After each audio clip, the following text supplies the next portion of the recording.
Hello and happy Friday, Los Angeles. Hello, lovers of the black and gold. Hello, fans of Major League Soccer.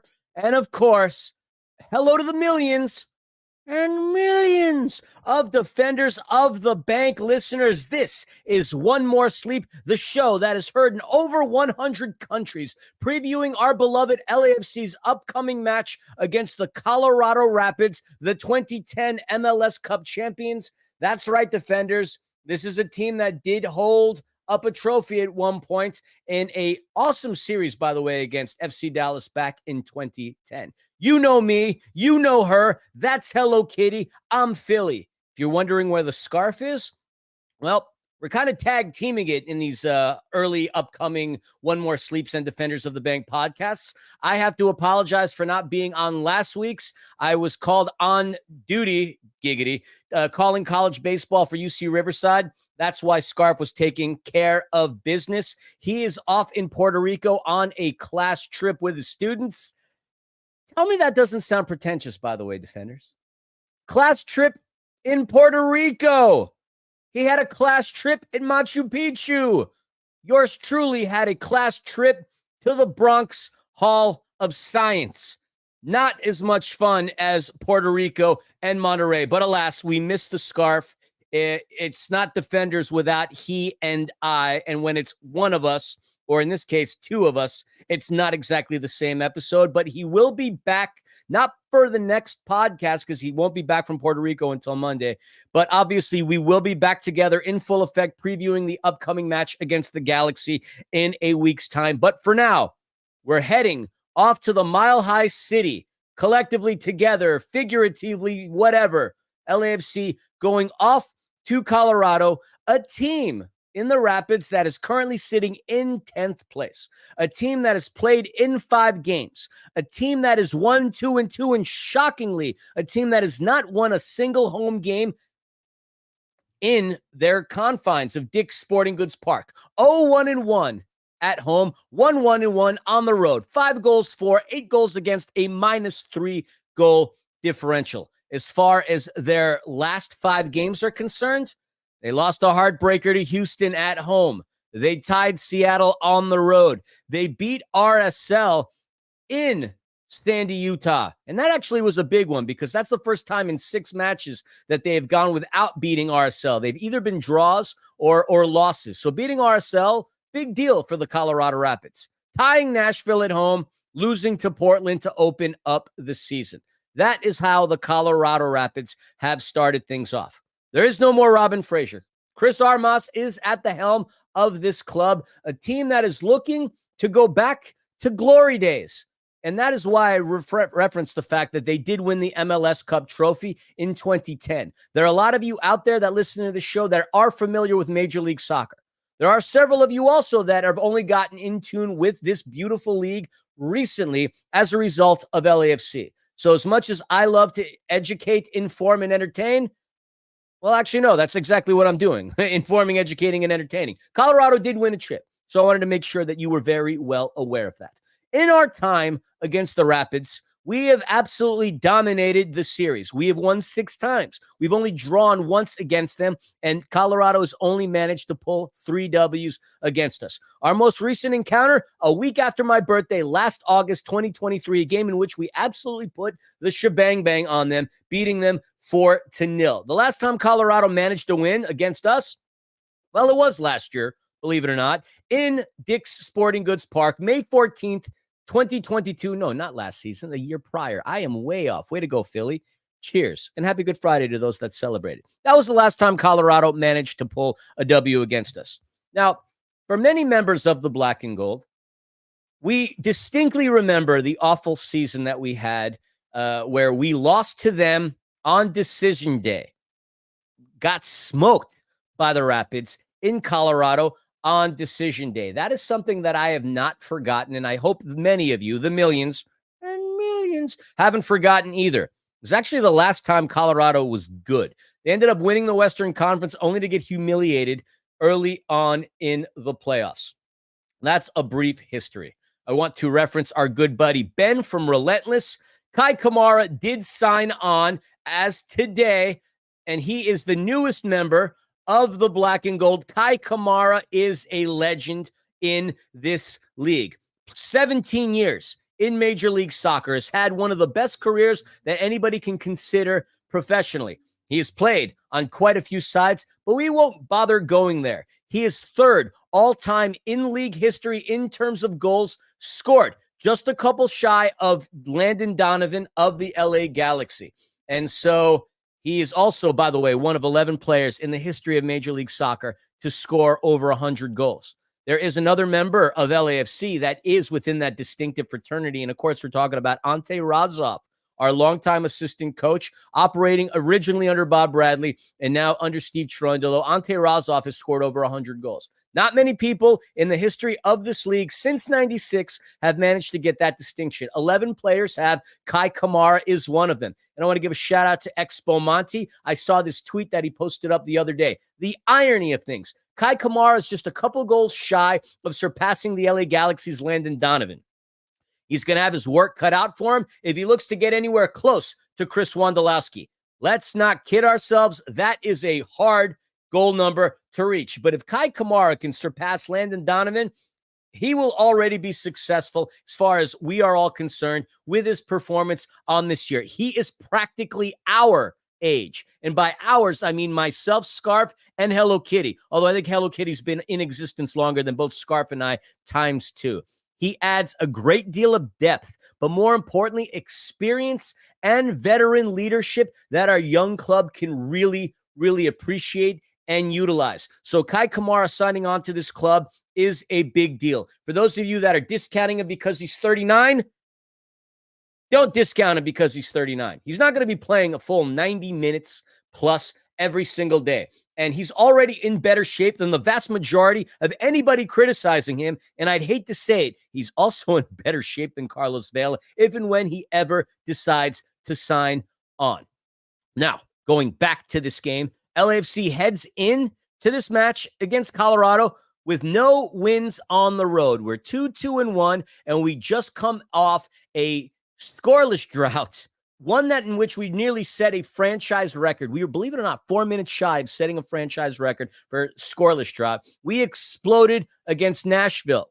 That being the case, Nashville wasn't at full speed. Are we back? Tough to say, hard to say, but the proof is in the pudding. We had an absolute goal-scoring bonanza against a team that is known historically for playing defense and getting many draws. Now, that is the story as far as LAFC is concerned. Colorado, slightly different looking than they have been. No longer do we have the likes of Jack Price, Danny Wilson, and Diego Rubio playing for that club. But they do have Zach Steffen, a very good goalkeeper. U.S. Men's International, obviously spent some time within the Manchester City organization, loaning out to fight the Bundesliga 2 team Fortuna Dusseldorf. Zach Steffen is a great goalkeeper, also NYCFC, a hard keeper to score on, and obviously somebody that we're going to have to work really competitively and hard against. In addition to him, they signed Georgi Mihailovic, formerly of the Chicago Fire, who played recently in the Eredivisie for AZ Alkmaar, a team that finished 4th place last season. Mihailovic got a good run during his time playing in Holland, managed to compete in 23 games, found the back of the net once, 25 years old, from Florida, looking to do what he can to help Chris Armas' side do some big things. As far as injuries are concerned, I haven't gotten an updated roster report as far as that is concerned, so I don't want to say anything and jinx it. Also, the last time I managed to be on One More Sleep, we gave you all a injury report, and it turned out to be incorrect. So I don't want to go down that route.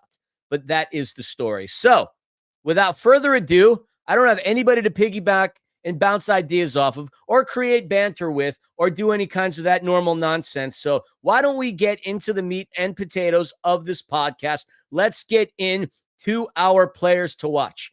And before I do that, Greg Suddy, Julie V would best anyone.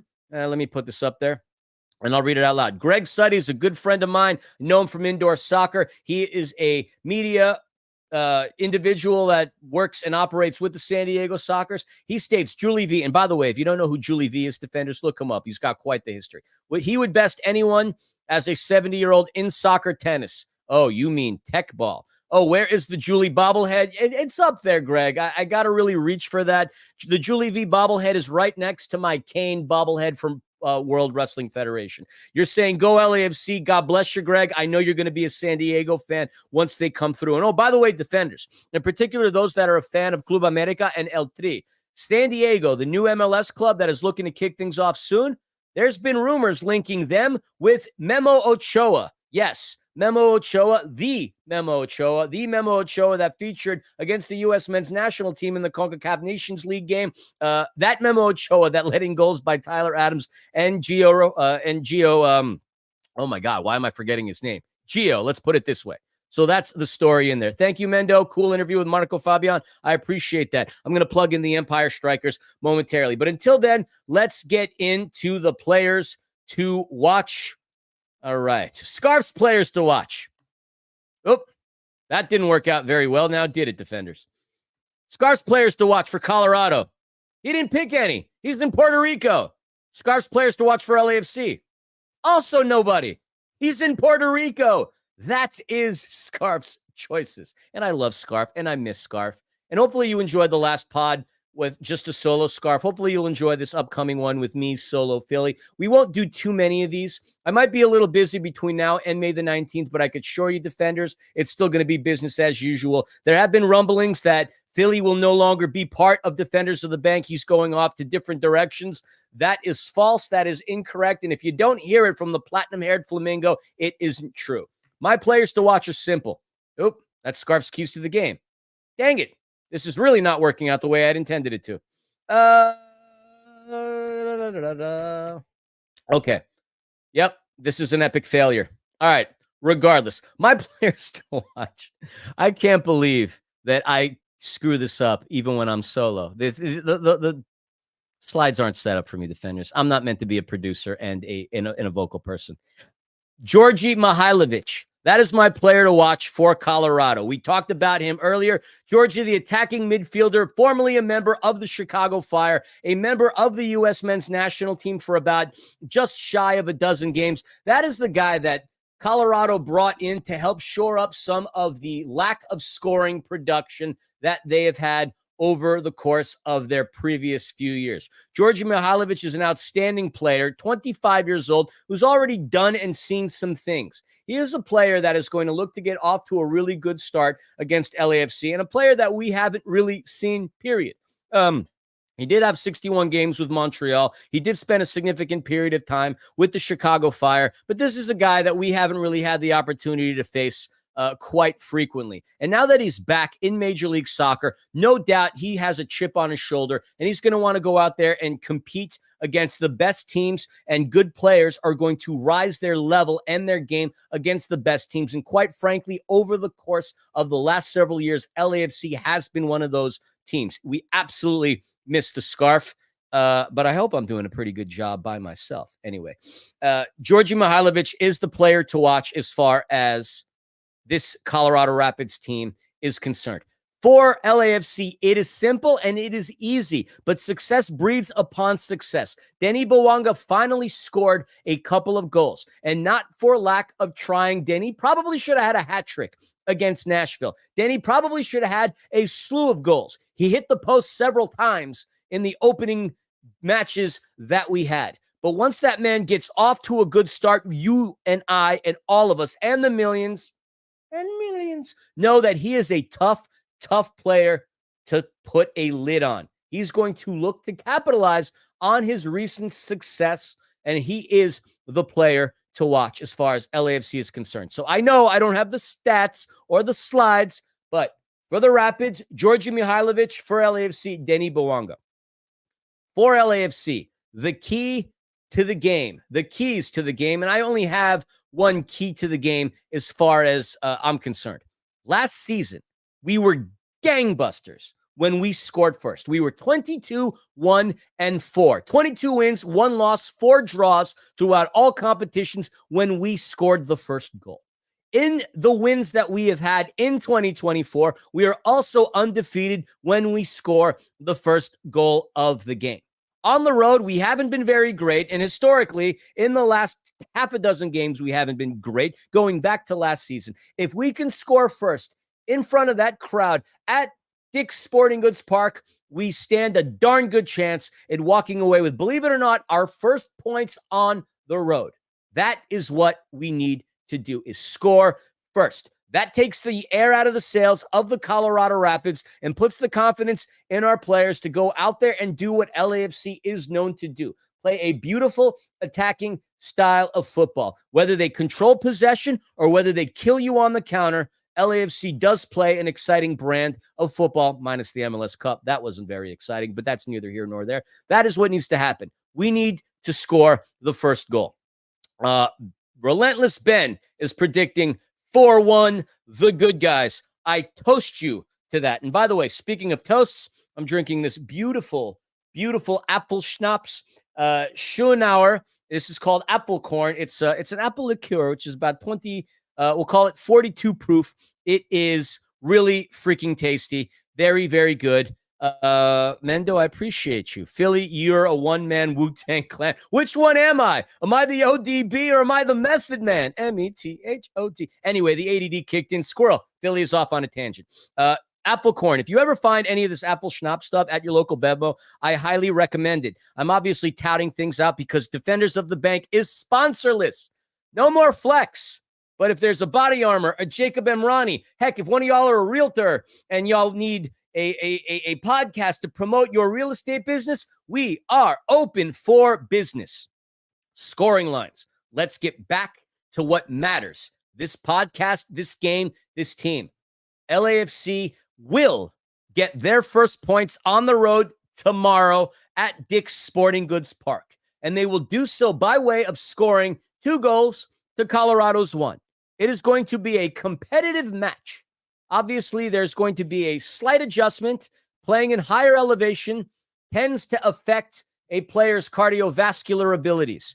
So I will use that and utilize that and lean back on that for the first 45 minutes. After that, that's when LAFC is going to settle in. I am envisioning Colorado scoring first and LAFC pulling out a gritty effort, winning 2-1 on the road. That is what I think is going to happen.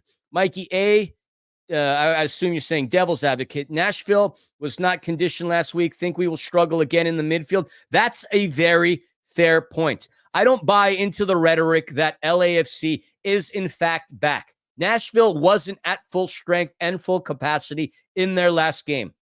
At the same time, they also haven't been really playing very well either. We had a big game, an explosive game. I'm not going to call it an anomaly as of yet, but there's still so much more football to be had. I would be very curious to see how we do on the road, which I'm predicting that we're going to win 2-1, and I'm going to be very curious as to see what happens the following game. The team that concerns me the most, a team that we compete against, how we perform against them, that will lead me to believe that we're back, believe it or not, is our rivals down the 110, the LA Galaxy. I have watched all of their games this season because you want to know and understand your rival and your enemy.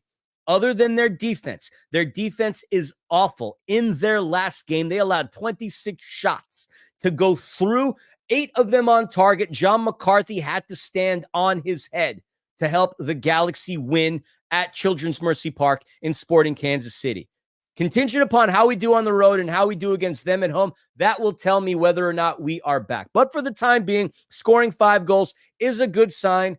And like I said, when Denis Bouanga gets it starts to open up his scoring capabilities, we are a very, very tough team to beat. So we've gone over our players to watch. Just as a recap, for Colorado, Georgi Mihailovic; for LAFC, Denis Bouanga. The key to the game, score first. I've gone over the records. We are a solid team. We only lost 4 times all of last season when we scored first. Our 2 wins have come by way of us scoring the first goal early on. And then as far as the score line that I'm predicting, 2-1 LAFC. That is the story. That is what I have to say for the time being. And while we're barely 20 minutes into this pod, I'm going to open it up for some questions for a little while just to get things going. Does anybody have any questions, anything they'd like us to address. You obviously see that jersey behind me. It's not just Tom Bogert reporting that Giroux may sign to LAFC. It's CBS Sports. It's Golazo Network, which obviously is CBS Sports. There's a lot of people that are indicating that Giroux is going to sign. Obviously, we won't see him till the summer, but that's the reason why I keep it up there. That and the fact that my wife hasn't bothered taking down that jersey because she is goo-goo gaga over Giroux. If Philly finds himself single in July, you'll know why. It is one Olivier Giroux, and I have nothing on the great Olivier. I am not as handsome as he. I am not as tall as he. I don't score goals like he, and I certainly don't have the bank account like he. But I will say if there's any department that I may beat him in, is that I have the personality. Anyway, that is the story. Questions? Anything at all, defenders? Will I be officially single in July? I don't know, man. Like, that's a dark. I'm going to leave that up there. I am going to leave that up there. Panda, if you are watching, and Lord knows you aren't, that's the story there. All right. What do I think is going to happen with Carlos Vela? Good question. Oscar, Mikey A. Any news from Carlitos? All I know as of right now is that the club would like for him to come back. How it happens, I don't know. When it happens, I don't know. Will it be as a designated player? Probably not, considering that we have that gentleman in the horizon. That guy's going to command a pretty hefty salary. Oh God, and there's Panda in the chat again, and there's good old Chris Lafferty. Hey, Chris, by the way. Hello, Kitty in the house. Hello, Mr. Lafferty. If Carlos comes through, it more than likely will be a TAM deal. I don't think that Carlos signs on any other club other than LAFC. The only other potential for Carlos Vela will be something that we're all anticipating anyway, retirement. It'll either be LAFC or it'll be retirement. That is the story with Carlitos as far as I know for the time being. What else we got? Defenders? Vela will sign a Harvey Chiellini type deal. Whether or not Vela wants to coach or be a part of the media side, that might actually be a good thing, but I don't foresee Carlos coming through back in that capacity right off the bat. I envision him just enjoying retirement. Izzy Garcia. That's right, baby. WrestleMania is right around the corner. I envision the tribal chief putting one over on Cody Rhodes, not allowing the Cody crybabies to finally enjoy the story.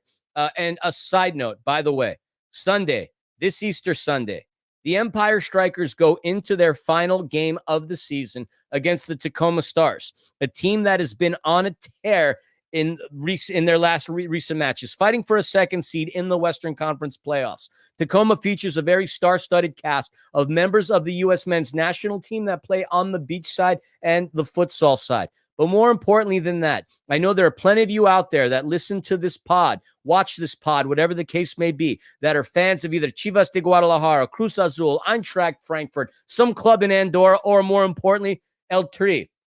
Come through.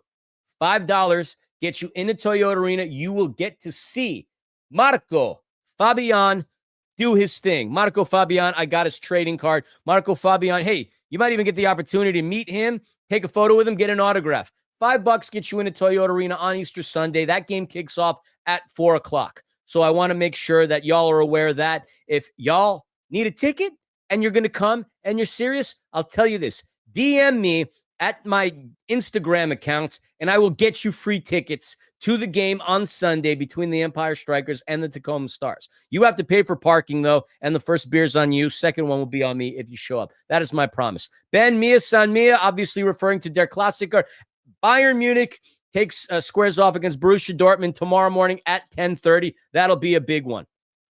But going back to LAFC, we have an early game tomorrow. Coverage starts around 12:30, I believe. The game will start at 1 p.m. in Dick's Sporting Goods Park between LAFC and the Colorado Rapids. A rivalry that, well, has been somewhat one-sided historically, but we do need to get a very important win on the road, as we have not won on the road all season long.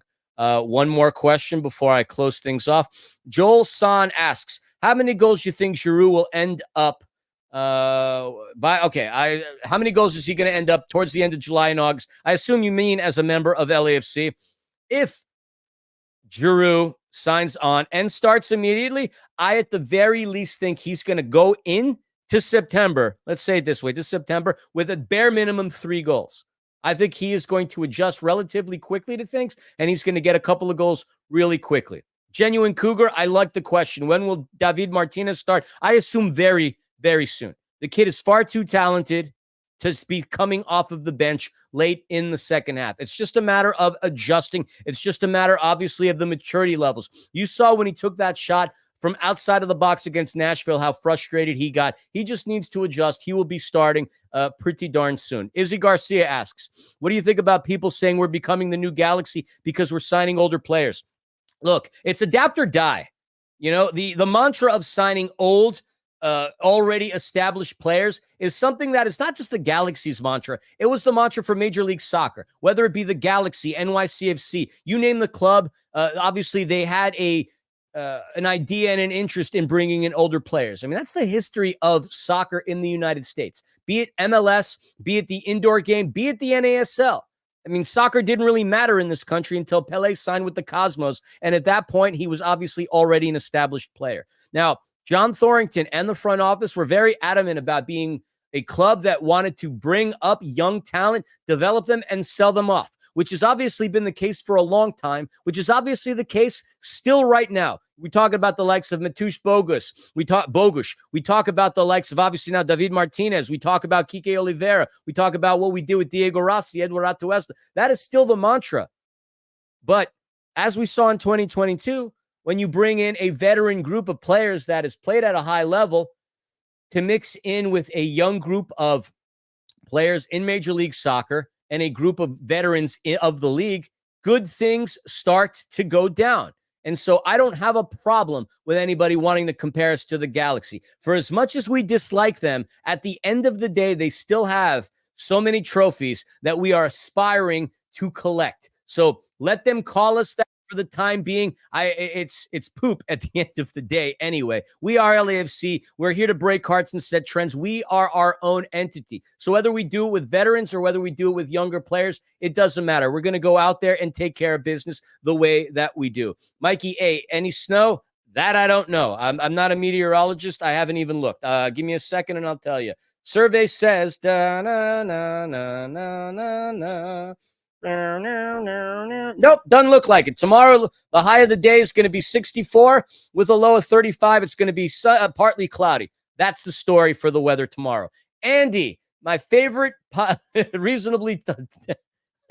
If you guys don't know Andy, you got to check out his new podcast. The name is right there in the graphic. We usually are his favorite nocturnal podcast. We absolutely love Andy. Ben, last question. Is it proper 12:30 yet? It could be tomorrow. For the time being, it's proper Apple Corn 8:11.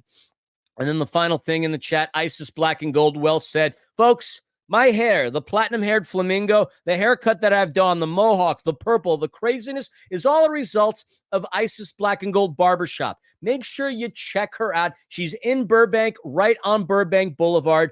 I have never maintained a relationship with a hairstylist, even going back to my times in New York, as long as I've maintained that relationship with Isis. Her and also her fiance, I love them to death, part of the Cuervos, huge fans of LAFC, and the Black and Gold Barbershop is basically a shrine to all things LAFC. So if you're in the market for a haircut, a skin fade, a shave, a hair coloring, make sure you hit up Isis Black and Gold Barbershop.